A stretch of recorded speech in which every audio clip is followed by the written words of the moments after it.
Hello, sir. Is everything alright? Oh yeah, waiter, yeah. I was about to try every sandwich I wanted to try, but every time I try the sandwich, it gets really bored. Well, have you ever tried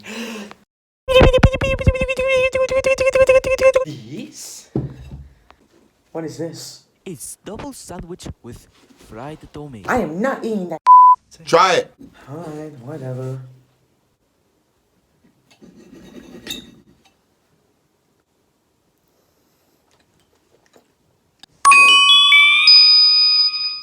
I love it!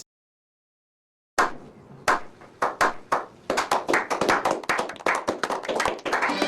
did you do that? Well, all I has to do, I need to go to the kitchen to get something in the fridge and to get some slice of bread and put tomato fried on every single bread. And then I put it on my plate and easy. It's really good. I love it! What? Screws. Double sandwich with some fried tomato.